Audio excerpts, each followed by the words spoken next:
আসসালামু আলাইকুম সবাইকে। ফারজানা সিম্পল লাইফে আপনাদের সবাইকে ওয়েলকাম জানিয়ে আমি ফারজানা চট্টগ্রাম থেকে আজকে আরেকটা ব্লগ শুরু করেছি। আশা করি আপনারা যে যেখানে আছেন ভালো আছেন, সুস্থ আছেন। আলহামদুলিল্লাহ আমরা অনেক ভালো আছি। এটা হচ্ছে রাতের বেলা, আমরা রেস্টুরেন্ট থেকে রাত্রে খেয়ে বাসায় আসলাম। তো খুবই এক কাপ চা খেতে ইচ্ছে করছিল। তো আমি কিন্তু আমার ছোটো বোনকে বলিনি যে চা খেতে ইচ্ছে করছে, যেহেতু রাত হয়েছে অনেক। তো নরিন নিচ থেকেই কিন্তু চা বানিয়ে এনেছে। তো তিন বোন মিলে একসাথে চাটা খেয়ে নিয়েছি, আর সাথে নুসাইবারা হচ্ছে আচার খেয়েছে। আর আচার আমি তেমন একটা বেশি পছন্দ করি না, তো আমিও বাচ্চাদের সাথে কয়েকটা খেয়ে এরপর চাটা খেয়েছি। আসলে মায়ের বাসায় আসলে কিন্তু বোনদের হাতে চাটা খেতে অনেক বেশি ভালো লাগে। আমি তো সব সময় বলি, আমার বাড়িতে দেখা যায় নিজ হাতে যেহেতু চাটা বানানো হয়, আমাকে দেখা যায় কেউ বানিয়ে এক কাপ চা খাওয়ার মতো নেই। তো আমার অনেক সময় খেতে ইচ্ছে করলেও বানানোর আলসি মেয়ে কি হয়, আমি বানিয়ে খাই না। আর রাত্রে দেখা যায় অনেক সময় আমার ঘুম না আসলে আমি এক কাপ চা বানিয়ে খাই। তো ইচ্ছে করলেও দেখা যায় উঠতে ইচ্ছে করে না বা কাউকে বলতে পারি না, তখন ইচ্ছে করেই খাই না, যেহেতু আলসেমির জন্যে। তো এটা হচ্ছে শনিবারে সকালবেলা আমি নাস্তা করে নিয়েছি। আর সবাই যেহেতু রাত করে ঘুমিয়েছি, সকালে উঠতে তো দেরি হয়েছে। তো আমাদের বাসায় বুয়া এসে রুটি বানিয়ে দিয়ে গিয়েছে, ভাজি করে দিয়েছে। তো আমরা ভাজি দিয়ে রুটিটা খাচ্ছি। আজকে হচ্ছে আমি সাতকানিয়াতে চলে যাব, যেহেতু আগামীকালকে রবিবারে বাচ্চাদের পরীক্ষা। তো আমি দেখা যায় শহরে এখন যেহেতু গরম পড়ছে, শহর থেকে দেখা যায় আমি দিনের বেলায় আসি না। গতকালকে এসেছিলাম আমি রাত্রে, এখানে বাসায় এসেছি রাত 9টা হয়েছে, সন্ধ্যার সময় বাসা থেকে বের হয়েছি। আর আজকেও কিন্তু আমি সন্ধ্যার পর বাসা থেকে বের হব, রাত্রেই যাব সাতকানিয়াতে। তো যেহেতু বাড়িতেই যাব, রাত হলেও সমস্যা নাই। তো রোদে দেখা যায় দিনের বেলা একদম বের হতে ইচ্ছে করে না, আমি রোদটা একদমই সহ্য করতে পারি না, বিশেষ করে গাড়ির জার্নিটা। তো শহর থেকে আমাদের সাতকানিয়া আসলে তো বেশিক্ষণ সময় লাগে না, 1 ঘন্টা 1.5 ঘন্টার মতো লাগে, বা বেশি হলে 2 ঘন্টা। 2 ঘন্টার মধ্যেই কিন্তু সাতকানিয়া চলে আসি। তো এদিকে সবাই মিলে নাস্তা করে নিয়েছি, বাচ্চারাও খেয়েছে। আর এদিকে নরিন হচ্ছে তাওরাতের সাথে অনেক বেশি মজা করছিল। আর তাওরাত দেখা যাচ্ছে যেহেতু কিছুদিন পর পর আসা হচ্ছে, ওর একটু বুঝতে শিখেছে, ওর যে খালামণি বাচ্চারা দেখা যায় যারা বেশি আদর করে তাদের সাথে বেশি মিশে। তো নরিনের সাথেও অনেক বেশি মিশে। আর দেখেন কত আদর দিচ্ছে নরিনকে। তো তাওরাত বেশি আদর দিতে গিয়ে কি করে দেখেন, নরিনকে কিন্তু চুলের মুঠি ধরে টান দিচ্ছে। ওর সাথে বনেনি আর কি, মিলেনি কথাবার্তায়, তো সেজন্য চুলের মুঠি ধরে ফেলেছে। তো আমাদের এখানে একটা কথা আছে, মায়ের বোন খালা মায়ের চেয়েও নাকি বেশি বালা। তো এটা কিন্তু পুরোটাই বাস্তব। আসলে খালারা কিন্তু অনেক বেশি আদর করে ভাগিনা বা ভাগিনীকে, মানে মায়ের চেয়েও বেশি খালারা বেশি আদর করে। তো ফুফিরাও কিন্তু অনেক বেশি আদর করে, আমি বলবো না যে ফুফিরা আদর করে না। আমরা দেখা যায় নানুর বাড়ির ফ্যামিলির চেয়ে কিন্তু আমার দাদার বাড়ির ফ্যামিলির সাথে বেশি মিশি। সবার সাথে সময় দেওয়া হয়, একজনের সাথে আরেকজন আসা যাওয়া বেশি থাকে আমাদের ফুফিদের সাথে, চাচাদের সাথে। আগে যখন আমার আম্মুর সাথে নানুর বাড়িতে যেতাম, যখন ছোট ছিলাম প্রচুর যাওয়া হতো আমার নানুর বাড়িতে। স্কুল বন্ধ দিলেই কিন্তু আমার নানুর বাসায় যেতাম। আমার যেহেতু নানা নানু ছিল না, মামা খালারা অনেক বেশি আদর করতো। এমনকি আমরা স্কুল বন্ধ হলে মায়ের সাথে শহরে চলে যেতাম। আমার নানুর বাড়ির পুরা ফ্যামিলি কিন্তু শহরেই সেটেল ওনারা। তো আমাদের কিন্তু শহরে যাওয়া আসাটা বেশি ছিল। ছোটোবেলা থেকেও আমার মায়ের সাথে আমরা স্কুল ছুটিতেই শহরে চলে আসতাম।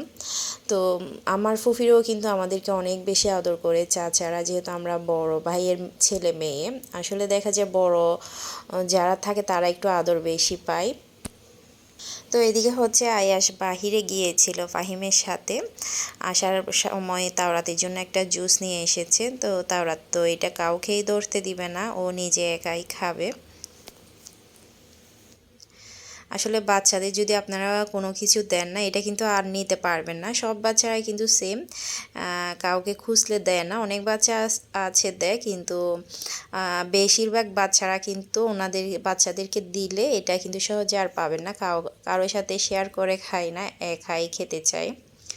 তো দুপুরে আজকে খাবারের মেনু হচ্ছে শাক, ভর্তা, ভাজি এইসব। তো নুসরাত আব্বু মেরিনকে বলছিল মাছ মাংস কিছুই খাবে না, ভর্তা বানানোর জন্যে, শাক রান্না করার জন্য, যেহেতু কয়েকদিন ধরে মাংস খাওয়া হয়েছে। তো আর নুসরাত আব্বু যেহেতু শাক সবজি ভর্তা এগুলো পছন্দ করে, আমাদের বাসায় আগে আসলে দেখা যেত তেমন সবজিটা খেত না, মাছ মাংস মানে কোনো ধরনের একটা সবজি হলেই হতো, বেশিরভাগ মাছ হলে মাছ বা মাংস হলে মাংস, এটা দিয়েই খেয়ে নিত। আমার ভাই বোনরা দেখা যায় সবজিটা একটু কমই পছন্দ করতো। তো নুসরাত আব্বু যখন আসতো তখনই বলতো আমাদের বাসায় সবজিটা খাই না বা কম, মানে কম রান্না করা হতো, সবসময় মাছ বা মাংস এটাই থাকতো। তো নুসরাত আব্বু তেমন বেশি পছন্দ করতো না। তো নুসরাত আব্বু সবসময় বলতো উনি আসলে সবজিটা যেন রান্না করে বা শাকটা যেন রান্না করে। এমনকি আমাদের বাসায় কচুর লতি বা কচু বেগুন এগুলো কেউ খায় না। তো নুসরাত আব্বু আসলে মেরিন কী করে লিস্ট করে দেয় ফাহিমকে, মানে বাজার যেয়ে করে আর কি, ভাইয়া করলে ভাইয়াকে করে দেয়, ফাহিম করলে ফাহিমকে করে দেয় সবজি কী ধরনের সবজি আনবে। তো নুসরাত আব্বু দেখা যায় করলাটা বেশি পছন্দ করে, করলা ভাজি, তিতা করলা ভাজি বা শাক। তো মেরিন আসলে দেখা যায় কয়েক আইটেম সবজি রান্না করে রাখে দুলাভাইয়ের জন্যে। তো আজকেও লাউ শাক রান্না করেছে, অনেক বেশি মজা হয়েছে। এভাবে লাউ শাক কিন্তু আমি আজকে প্রথম খেয়েছি। মেরিন আলু দিয়ে একটু ঝুলঝুল করে লাউ শাকটা রান্না করেছে। আমরা কিন্তু একটু ভাজা ভাজা করে রান্না করি অল্প ঝোল দিয়ে। আজকে মেরিন আমরা যেভাবে মিষ্টি কুমড়া শাক রান্না করি আলু দিয়ে, এভাবেই কিন্তু আলু দিয়ে লাউ শাকটা রান্না করেছে, অনেক বেশি মজা হয়েছে। আমি শুধু মরিচের ভর্তা আর লাউ শাক দিয়ে খেয়ে নিয়েছি, আর রুই মাছ দিয়ে পটল দিয়ে রান্না করেছিল, এটাও অনেক বেশি মজা হয়েছে। মাছ দিয়েই খেয়েছি, মাংস তো খাইনি, বাচ্চারা খেয়েছে। তো এটা হচ্ছে দুপুরের পর আমরা খেয়ে যাচ্ছি অরিনের বাসায়, যেহেতু সন্ধ্যায় চলে যাব, একটু বোনের সাথে দেখা করে আসি। কালকে রাত্রে আমরা রেস্টুরেন্ট থেকে ওরা ওদের বাসায় চলে গিয়েছে, ওদের বাসায় যেহেতু মেহমান আছে, আমরা আমাদের বাসায় চলে এসেছি। তো যেহেতু চলে যাব, বোনকে একটু না দেখে গেলে হয়, তো একটু দেখা করব। ওখানে মিহির দাদুরা আছে, বড় আম্মুরা আছে, ওনাদের সাথেও একটু দেখা করে আসব। আর এদিকে তাওরাত হচ্ছে কারো কুলেও উঠবে না, ওকে কেউ ধরতেও পারবে না। ওকে আয়াস ধরতে চেয়েছিল, নরিন ধরতে চেয়েছিল হাত দাও চোরে ধরার চোরে জন্য, ও বারোটি দাও। কারো হাত ধরবে না, শুধুমাত্র মায়ের হাত ধরবে। আর পুরা রাস্তা কিন্তু ও হেঁটে হেঁটেই এসেছে।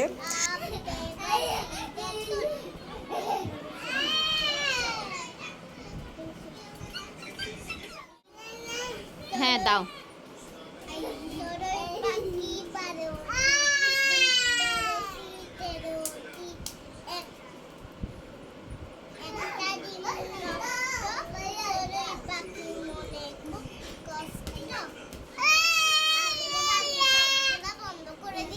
আবার দাও, আবার আবার দাও।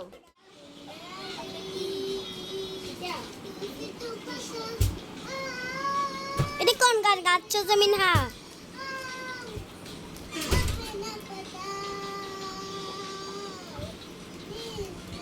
এটা কোন গান? ওই যে একটা বাবা পুলিশকে দিয়ে আসলে কোন গানটা করে নাচছে, আমি ওই গানটা লাগাই, আমি তাই আয়াস তুমি সবই নেবে তো সুজে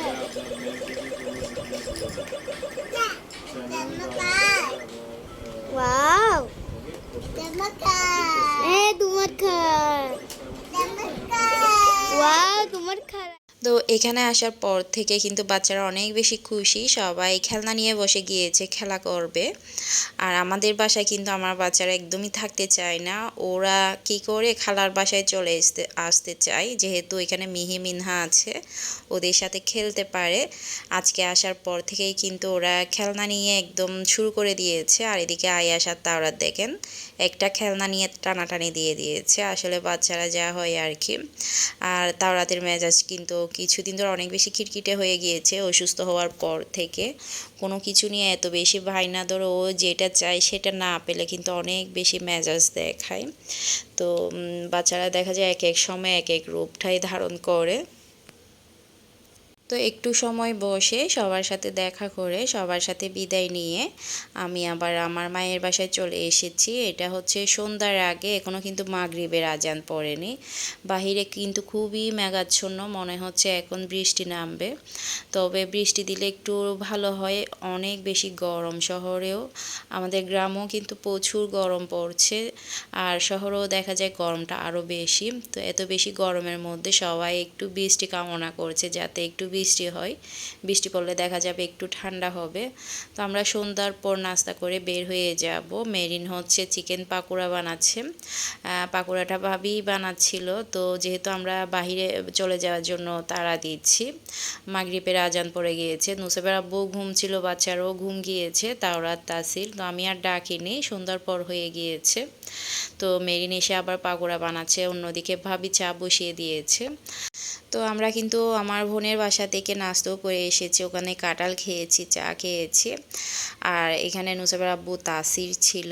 তো আরও নাস্তা বানাতে চেয়েছিল ভাবি, তো যেহেতু আমাদের দেরি হয়ে যাচ্ছে আর নাস্তা বানাতে দিইনি। তো চিকেন পাকোড়া সবাই চা খেয়ে আমরা বের হয়ে যাব। আমরা সিএনজি নিয়ে যাব নতুন ব্রিজ থেকে বাসে করে আমরা কেরানীহাটে চলে আসব। তো কেরানীহাট থেকে আমাদের বাসায় চলে আসব। তো যেহেতু বাচ্চাদের পরীক্ষা শুরু হয়েছে, যদি পরীক্ষাটা না হতো আমি কিন্তু আরও কয়েকটা দিন থাকতাম। আর বাচ্চাদের নিয়ে সবাইকে গুছগাছ করে সব কিছু গুছিয়ে শহরে আসতে কিন্তু অনেক বেশি কষ্ট হয় আমার। আবার এখান থেকে যাওয়ার টাইমেও সব কিছু আবার গুছগাছ করে আবার বাড়িতে চলে যাই। আসলে যাওয়া আসাটা কিন্তু বাচ্চাদের নিয়ে অনেক বেশি কষ্ট।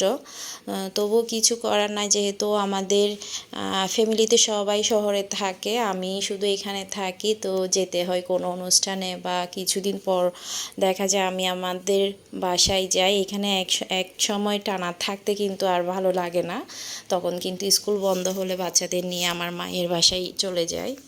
তো আজকে শহর থেকে আসতে আমাদের সাতকানিয়াতে মাত্র 1.5 ঘন্টা লেগেছে।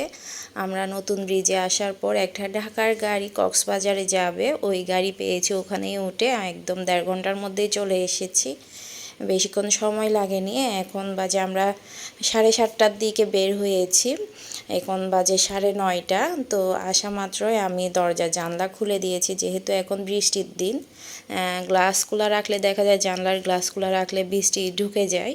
তো একদম জানলা বন্ধ করে সব কিছু বন্ধ করে গিয়েছিলাম। তো আসা মাত্র আমি কিচেনের জানলা খুলে দিয়েছি, এরপর ঘরের জানলা খুলে দিয়েছি।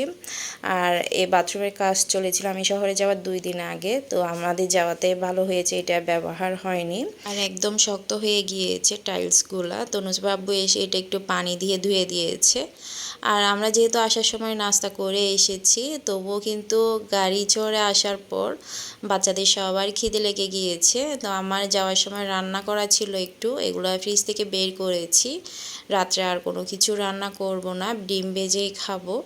আর বাচ্চাদের তো খিদে লাগার কারণে আমি ঝালমুড়ি মেখে দিচ্ছি। তো ঝালমুড়ি মাখার জন্য শসা, পেঁয়াজ, কাঁচামরিচ এগুলো কেটে নিয়েছি। আর কোনো জায়গায় গেলে দেখবেন, আমি এমনকি একটু ঘর থেকে মার্কেটে গেলে ওখান থেকে আসার পর আমার খিদে লেগে যায়, কেন জানি না, ঘর থেকে বের হলেই কিন্তু খিদে লেগে যায়। তো আসার সময় দেখা গিয়েছে নাস্তা করে আসার পরও এখানে আস্তে আস্তে সবার খিদে লেগে গিয়েছে। তো যেহেতু ভাত খেতে আরও একটু দেরি হবে, তো আমি সবার জন্য ঝালমুড়িটা মেখে নিচ্ছি। আর বাচ্চারা দেখা যায় ঝালটা তেমন বেশি খেতে পারে না, তো বাচ্চাদের জন্য আমি প্রথমে মরিচটা কম দিয়েছি।